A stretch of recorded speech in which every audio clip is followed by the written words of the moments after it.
Go ahead. Hello, my name is Dorothy Cowan. I've lived in Carpinteria since 1964. My parents moved to San Ynez in 1950, and my father was with the contractor who finished Cachuma Dam. And my high school sweetheart from Kansas, where I graduated from high school, came out, and I got married up at Ballard at the little church that's, I think it's a museum now. And then my parents, because they found out the weather was so good in California, they decided not to go on with the contractor to Arizona to build another dam, and they moved to Carpinteria. So I've been back and forth to Carpinteria since 1953. But I moved here in '64, and I went to work in 1965, the day that they opened Casitas National Bank, which was a home-owned bank started here in Carpinteria by a lot of the local people. And I worked there for 15 years. And then, well, I've just been here a long time. I've done several jobs, and I'm now in GranVida, and it's really very nice. I'm very happy here. And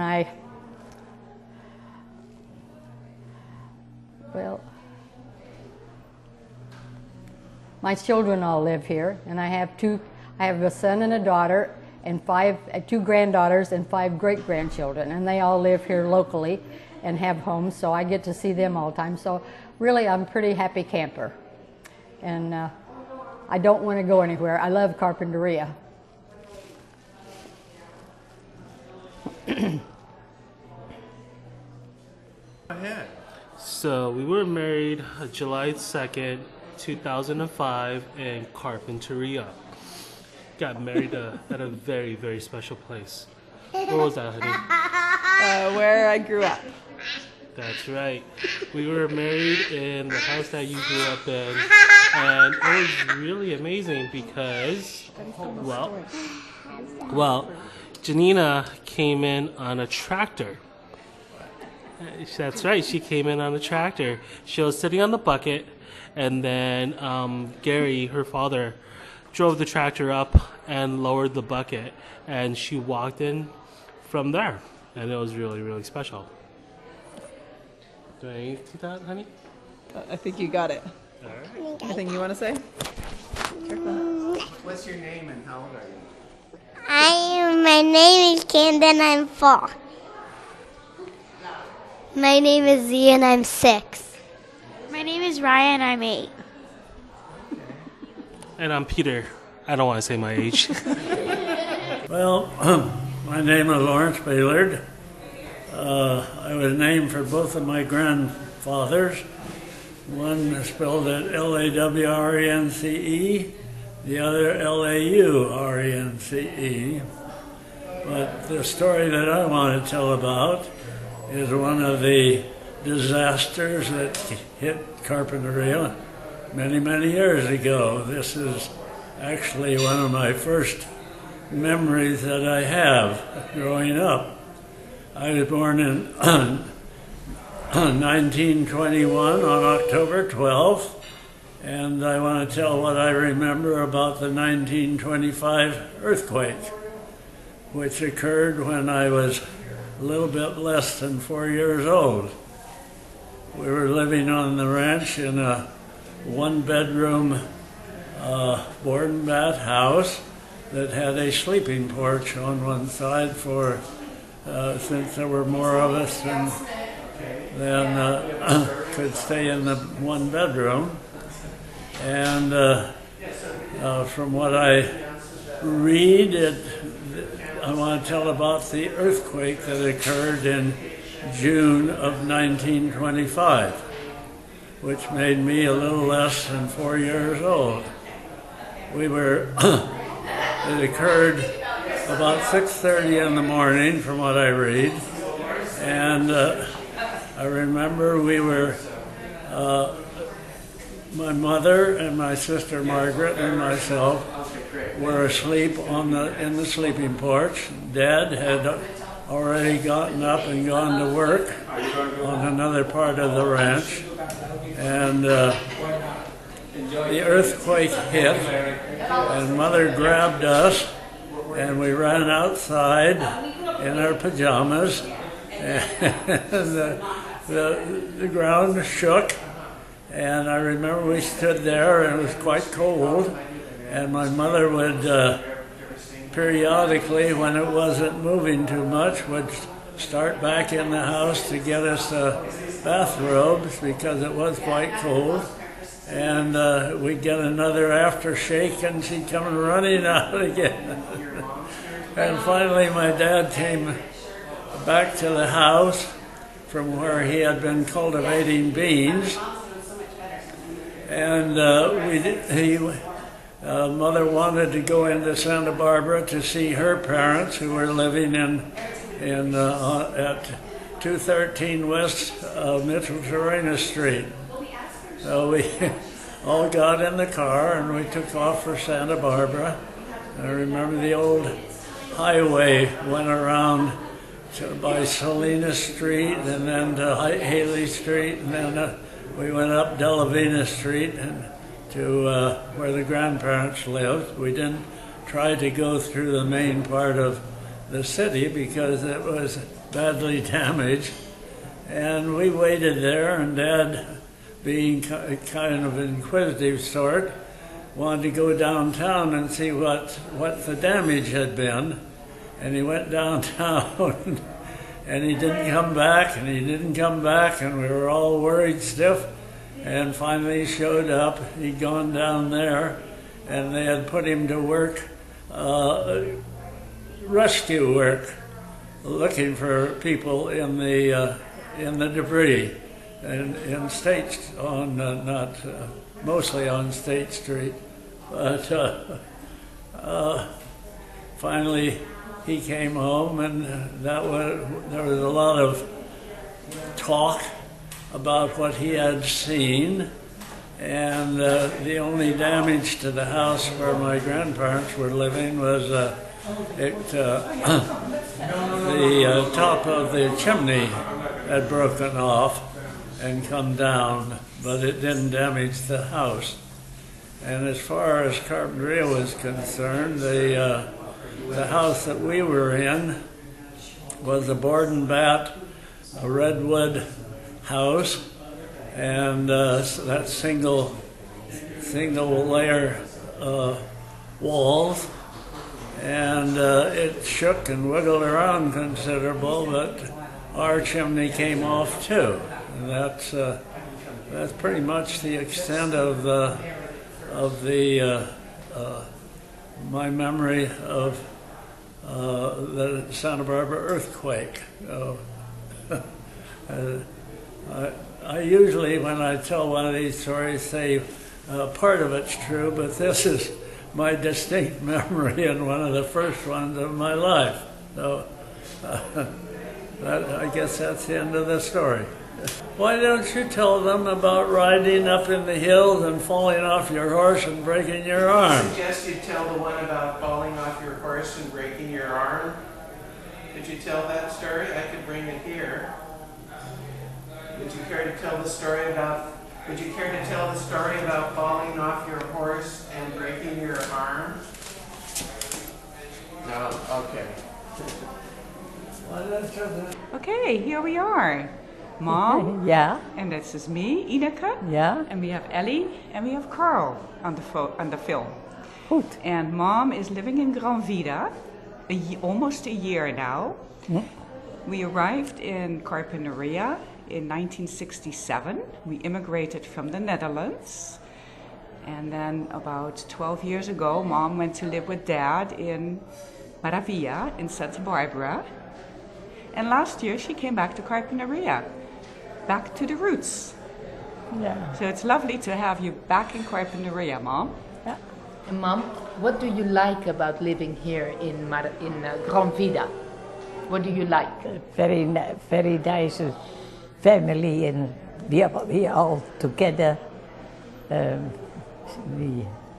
What I cannot say. Talk about all the people that come and visit you here while you're living here. Yeah. Who comes to visit you here? Yeah, no, everybody. Everybody's. Kyla? Oké, Kayla, ja. Kayla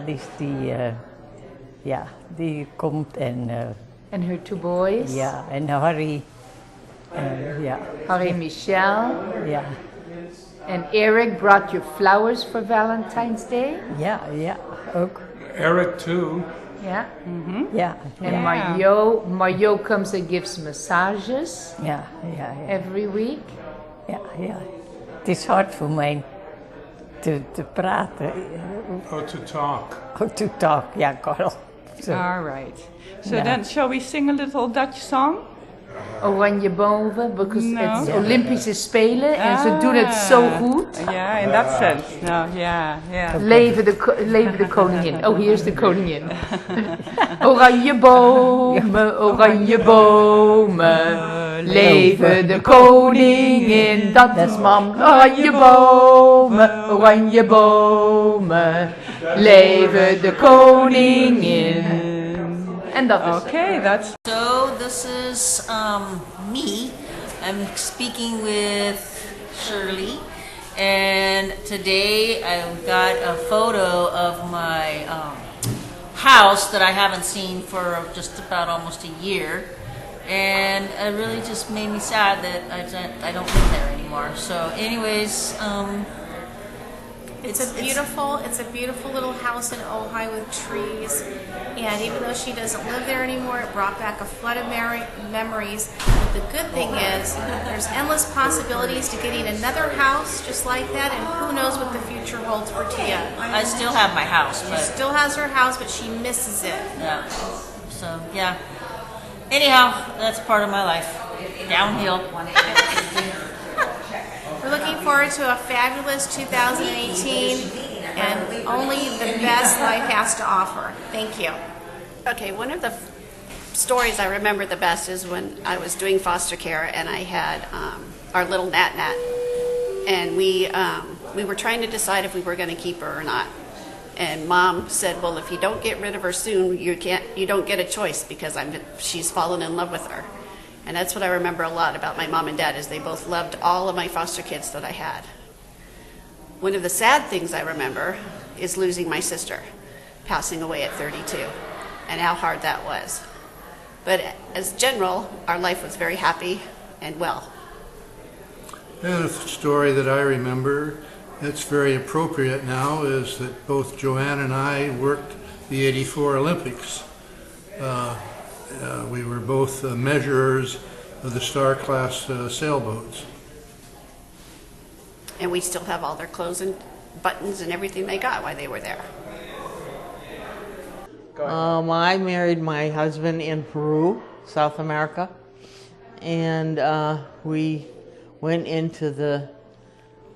had a job above the timberline, about 13,500 feet, and I had a baby there, Christy, who weighed 4.5 pounds, and when she didn't gain any weight after 4 months, we came back to the United States. Is that enough? Tell the tablet, where did you go on family vacations? We went to the national parks. Did any of you want to tell a family story? But I was married for 59 years, and I wouldn't have traded it for anything. Thank you. Many years ago, my husband liked to camp, so he took me on a camping trip. We went on horseback, donkeys, on a path about, it seemed 6 inches wide, and a sheer drop, and me screaming. And then down for the night, and the next day, the back of my knees got sunburned, and I couldn't move. True story. And I had to wait till it subsided. But my husband caught several trout. They were delicious. And all in all, it was a good experience. Do you remember the song you made up about the cliff? Kind of fits with this story. You hurt my feelings when I was thinking of that the other. do you remember? Yeah. Yeah. You hurt my feelings when you tried to strangle me. I wasn't aware. I'm sorry. Of such criminal tendencies. You hurt my feelings When you tried to strangle me. And when you... No, it was then you went to, you hurt my feelings when you pushed me off the cliff. But I was shaken and I'm still a little stiff. Bye. Could you tell one more? Can you tell the story of when she was a little girl, where she was born, or what she was like as a little girl? Uh-oh. Don't tell the one story I'm known for. All right, go for it. Your choice. We had a puppy. Oh, I knew it. And one day I couldn't find the puppy.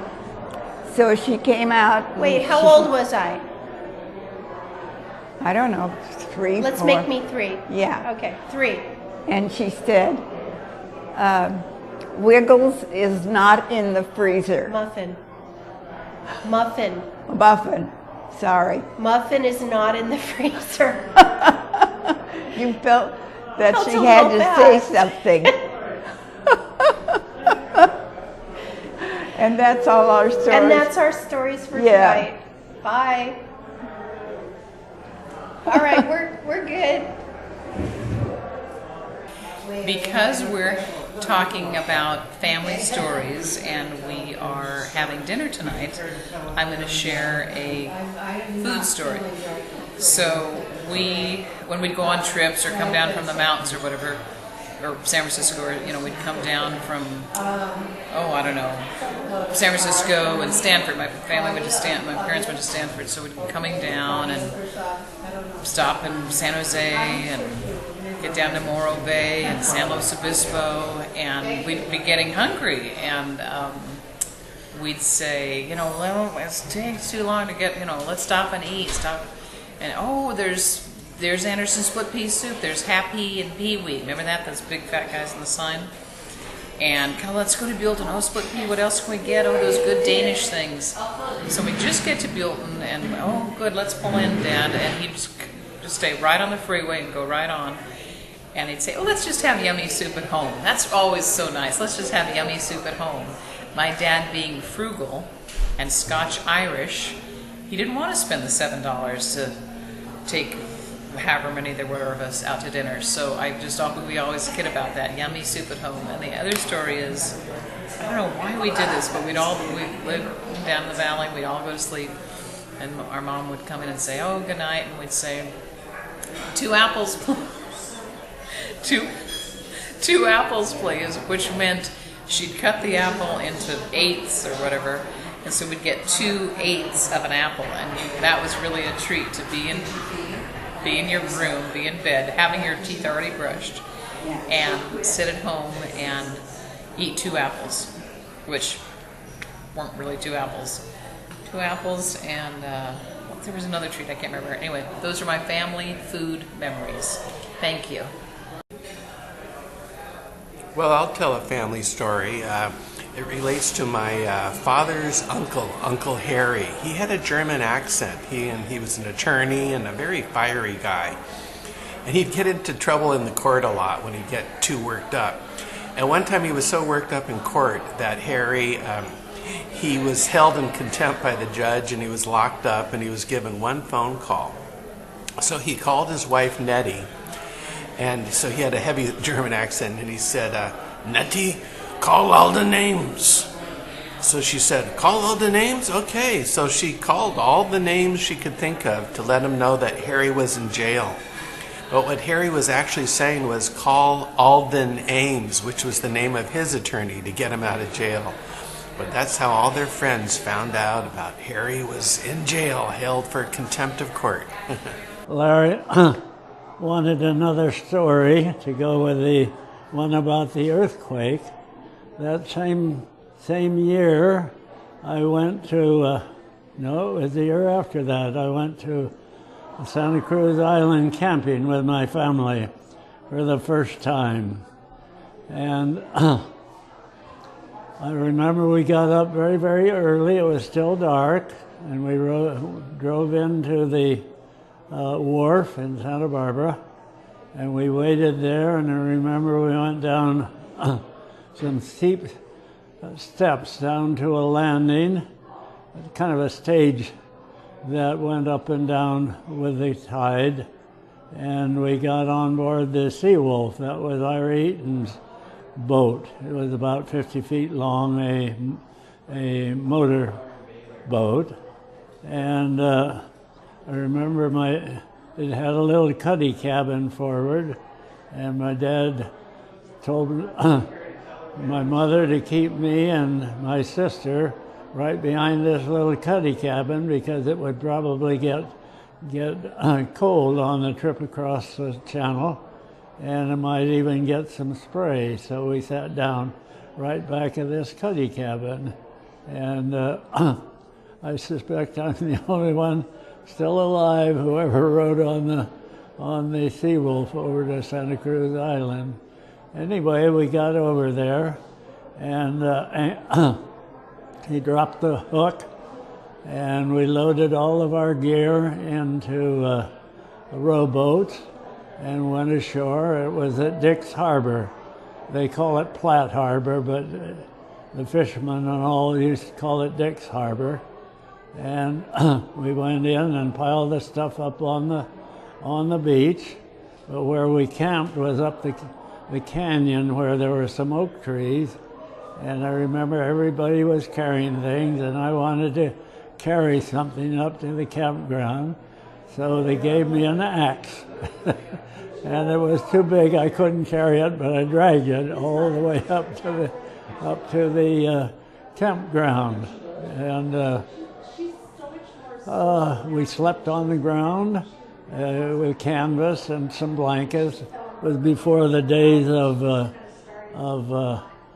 sleeping bags, and I don't have too many memories of that first trip over there, but my dad and I, and sometimes Mother and friends, would go over each year in the summertime and camp at Santa Cruz Island. I remember how excited I used to get the night before going.